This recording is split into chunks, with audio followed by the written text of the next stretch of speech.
자, 두 번째 화면은 그 비용 관리 시스템입니다.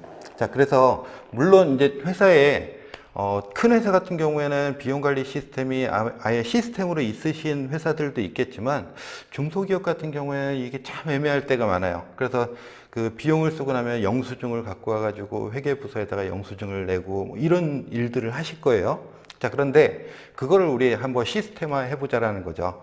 자, 그래서 여기에 보시면은 화면이 보이실지 모르겠지만 언제, 그 다음에 그 어떤 부서에서 어떤 일로, 그리고 어느 지역에서 몇 시간을 썼는지, 누가 썼는지, 자, 이런 것들을 여러분들이 그 직접 데이터를 입력하는 거죠.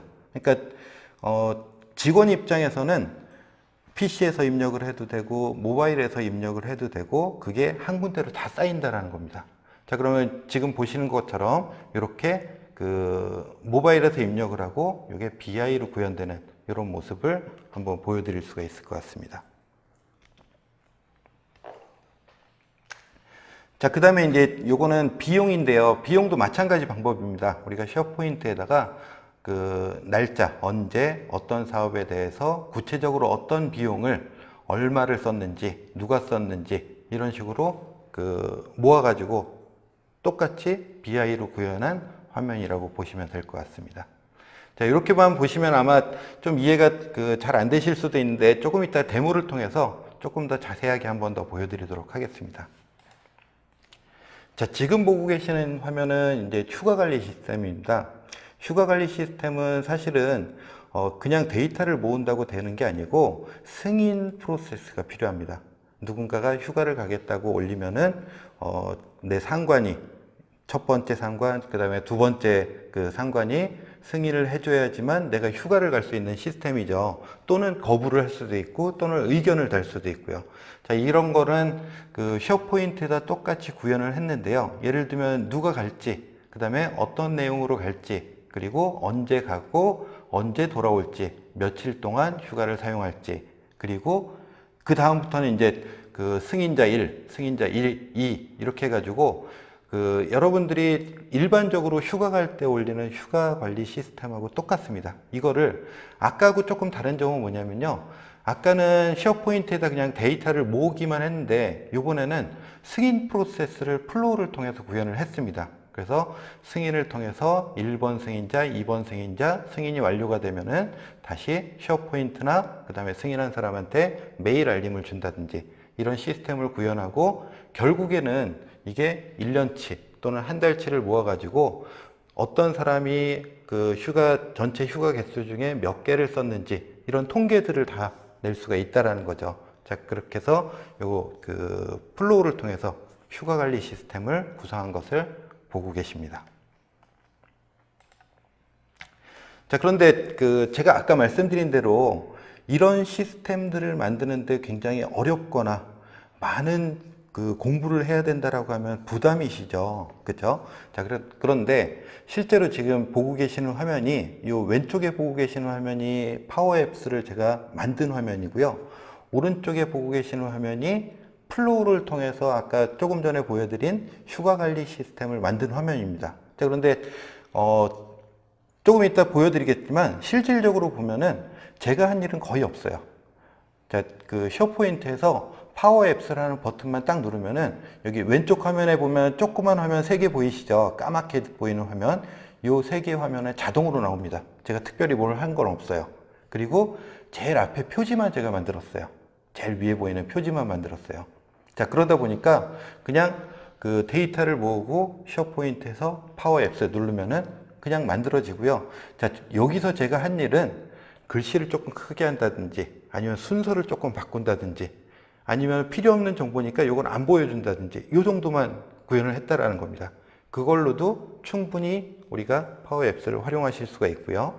자, 그 다음에 플로우는 여러분들이 그 쉽게 생각하기에 이렇게 생각하시면 돼요. 누가 그 휴가를 상신을 하면은 자, 그 승인자 1, 2를 구분을 해가지고 승인자가 승인을 해주면은 다시 쉐어포인트에다 업데이트하고 만약에 거부를 하면은 거기서 플로우가 끝나고 그 거부했다라는 메일을 알려줘라. 이런 식이에요. 이거를 제가 코딩을 막 직접 하는 게 아니고요. 마우스 클릭하고 뭐 이쪽으로 옮기고 저쪽으로 옮기고 요 정도 작업만으로도 충분히 여러분들이 이 플로우 시스템을 구현을 하실 수가 있다는 것입니다. 자, 그래서 제가 이제 이렇게 그 서론에 대한 설명은 이 정도로 하고요. 실제 화면을 보여드리면서 다시 한번 자세히 설명을 드리도록 하겠습니다. 자, 지금 보고 계시는 화면 되게 익숙한 화면이시죠? 아마 오피스 365를 쓰시는 분들은 그 오피스 365에 딱 로그인하면 저 화면일 거고요. 처음 보시는 분들은 이게 오피스 365의 메인 포탈이다라고 생각하시면 됩니다. 자, 그래서 여기 보면은 아이콘들이 쭉 있죠. 우리 익숙하게 보이는 뭐 워드도 있고, 엑셀도 있고, 파워포인트도 있고. 자, 여기 보시면은 쉐어포인트 여기 있죠. 자, 그 다음에 플로우라는 서비스 여기 있고, 파워앱스, 그 다음에 파워BI 이렇게 서비스가 다 있습니다. 자, 여기서 제가 쉐어포인트라는 그 버튼을 딱 누르게 되면은 자, 이런 화면으로 넘어오고요. 제가 아까 설명드린 대로 팀별로, 프로젝트별로 또는 사업부별로 또는 회사 전체가 가지고 있는 사이트를 여러분들이 활용하실 수가 있는데 실제로 만들 수 있는 개수는 수치상으로 보면은 그 50만 개까지 만들 수가 있습니다. 50만 개까지 만들 수가 있고, 이거는 내부 인트라넷으로 활용하고, 그 다음에 고객들을 초청할 수도 있고, 협력사를 초청할 수도 있는 사이트고요. 요 네모 하나하나가 사이트라고 생각을 하시면 되고, 이 중에 제가 파워앱스라는 그 사이트를 한번 들어가 보도록 하겠습니다. 자, 이게 지금 제가 조금 전에 보여드린 그 파워앱스라는 사이트고요. 제가 아까 데이터를 모은다라고 말씀을 드렸죠. 자, 그게 여기 파워앱스 밑에 보면은 오피스 365 상품, 그 다음에 휴가 관리, 그 다음에 타임 리포트, 그 다음에 비용 관리, 이렇게 데이터를 모았고요. 자, 상품 한번 눌러 볼게요. 자, 상품에 보시면은 지금 건수가 이게 오피스 365 그 실제 라이선스 건수입니다. 어마어마하게 많이 있죠. 그쵸? 자, 이거를 누가 다 외울 수가 있겠어요. 자, 이거를 저희는 엑셀을 통해서 쉐어포인트에 집어넣고 요거를 실제로 그 파워앱스로 보여드릴 수가 있는데, 자, 여기 보시면은 위에 보시면은 파워앱스라고 버튼이 있으시죠. 요 버튼만 누르면은 바로 앱이 만들어집니다. 그렇게 만들어진 앱을 한번 보여드리도록 하겠습니다. 보시면은 요게 이제 지금 보고 계시는 요게 상품 관리라는 앱이고요. 이 앱을 제가 모바일로 보여드렸으면 좋겠는데 이 시스템이 이제 안 되기 때문에 여기에서 제공하는 모바일 화면으로 그냥 보여드리도록 하겠습니다. 자, 얘를 딱 클릭하면은 자, 이런 실제로 여러분들이 이제 파워앱스를 구현을 하고 나면은 모바일에서 요거하고 똑같이 보이게 됩니다. 자, 여기서 상품 설명 한번 들어가 볼게요. 자, 들어가면은 여기 가지고 있는 모든 상품들이 쭉 나오고요. 자, 여기서 내가 만약에 델브라는 서비스가 어떤 정보를 가지고 있는지 궁금하다라고 하면은 클릭하고요. 자, 그러면은 이게 언제 만들어졌는지, 그 다음에 여기 보면 가격이 얼마인지, 그 다음에 어떤 라이센스인지, 그 다음에 얼마 동안 사용할 수 있는지, 이런 정보들이 쭉 보입니다. 물론 더 많은 정보도 보여줄 수 있겠지만 기본적으로 이 정도의 정보가 보여진다라는 얘기죠. 자, 이렇게 상품 관리는 이런 식으로 구성을 했고요. 자, 그 다음에 쉬운 거부터 할게요. 타임 리포트 한번 보도록 하겠습니다. 자, 요거는 외근 관리죠. 자, 그래서 날짜, 그 다음에 부서, 그리고 어떤 일인지, 그리고 지역은 어디서 할 것인지, 그거에 들어가는 소요 시간은 얼마나 됐는지, 누가 했는지, 이런 정보들을 보실 수가 있는데, 우리 실제로 이걸 입력하는 사람 입장에서는 만약에 내가 PC 앞에 있는 웹이다 라고 하면은 새로 만들기 눌러가지고 여기에다가 날짜 집어넣고, 부서는 어떤 부서고, 그 다음에 뭐 카테고리는 어떤 카테고리고, 이걸 그냥 쭉쭉쭉쭉 입력을 하시면 된다라는 거죠. 자, 그런데 만약에 내가 밖에 있다, 외부에 있다 라고 하면 또 파워앱스입니다.